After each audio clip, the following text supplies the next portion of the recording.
আসসালামু আলাইকুম। এই গরমে স্বস্তিতে কিছুটা সময় ব্লগ করছি। আসলে বেশ কয়েকদিন ধরে প্রচণ্ড গরম, যে গরমে মনে করেন ঘরে থাকাটাই কষ্টকর হয়ে যাচ্ছে। শুনছি যে 10-12 দিন নাকি গরম থাকবে, আল্লাহ পাক ভালো জানে। তো এখন এই পরিবেশের মধ্যে দেখা যাচ্ছে ছাদের মধ্যেই হাওয়া বাতাসে খোলামেলার মধ্যেই আর কি বসে বসে বসে ব্লগ বানানো হচ্ছে। আর আমার এই মুরগি দুটো মাশাল্লাহ, ওদের নিয়েই আমার আর কি সময় যায়। তো ওদের নিয়ে সময় যাচ্ছে খুব ভালো, আলহামদুলিল্লাহ। বিকাল টাইমে খুব সময় যাচ্ছে ওদের নিয়ে।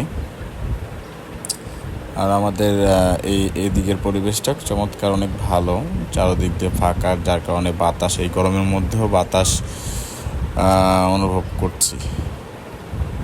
আর বিশেষ করে আজকে ওয়েদারটা প্রচুর গরম, বাতাস খুব কম, তারপরও একটু খোলামেলার দিক দিয়ে হয়তোবা ভালো আছে। হয়তোবা একদিন এইখানেও প্রচুর বিল্ডিং উঠবে, আমার ডান পাশে পিছে বিল্ডিং উঠবে, হয়তোবা তখন আর এরকম হাওয়া বাতাস খোলামেলা পাবো না।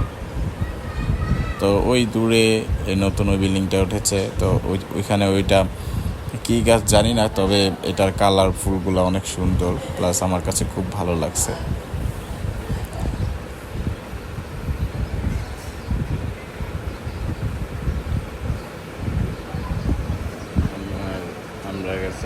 আমরা ধরেছে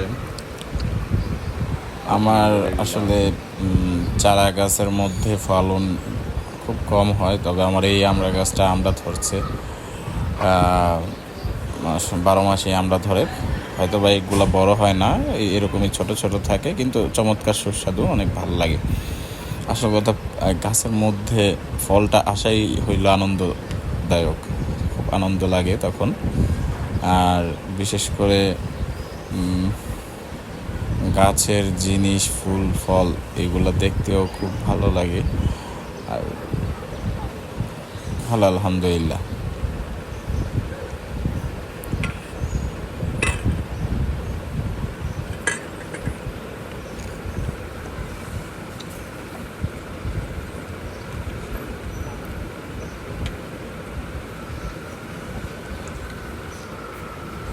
এই তো গাছের আমরাই ভর্তা করেছি, চমৎকার লেগেছে।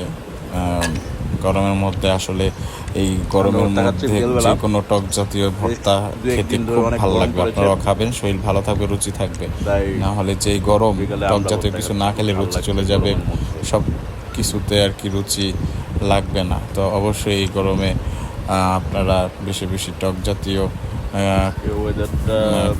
খাবেন, আর অবশ্যই স্যালাইন জাতীয় পানি পান করবেন, বেশি বেশি পানি পান করবেন, শরীর স্বাস্থ্য ভালো থাকবে এই গরমের মধ্যে। রোদ ছিল প্লাস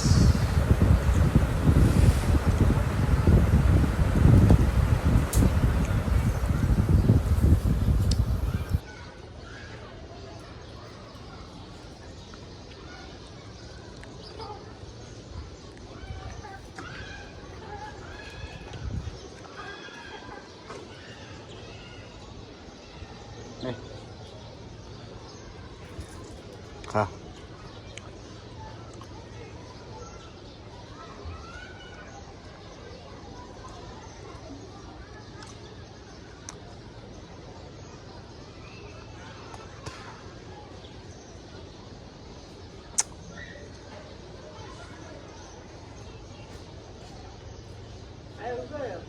যাও।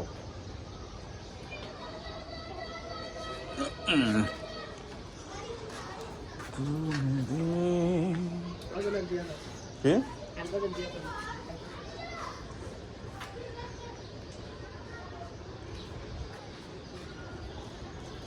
খা, শেষ করবি আজকে।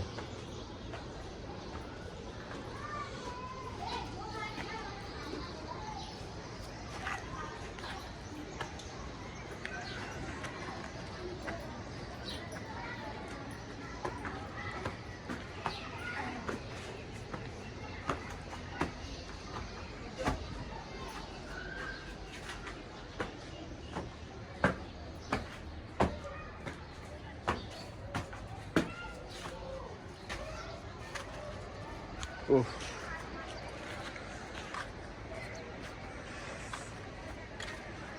সূর্য মামা কয়েকদিন ধরে খুব যন্ত্রণা দিচ্ছে, প্রচুর রোদ, মানুষের জীবন যাপন কষ্ট হয়ে যাচ্ছে এই 2 দিনে।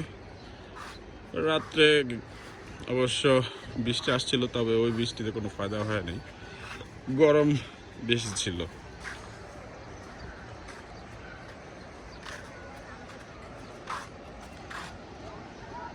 দেখছো, এই দেখা যাও কিভাবে কিভাবে, দেখছো কত পিঁপড়া।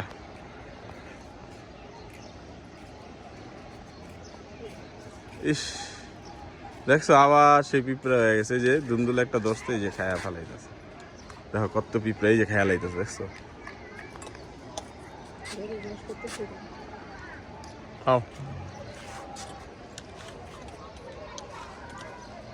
যত পিঁপড়া ওষুধ দিই তারপরও পিঁপড়া যে চলে আসে কোত্থেকে,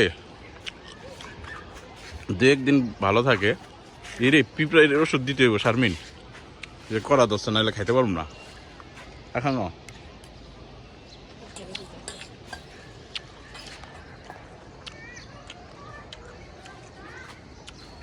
পিঁপড়ার ওষুধ আনা লাগবে এখন।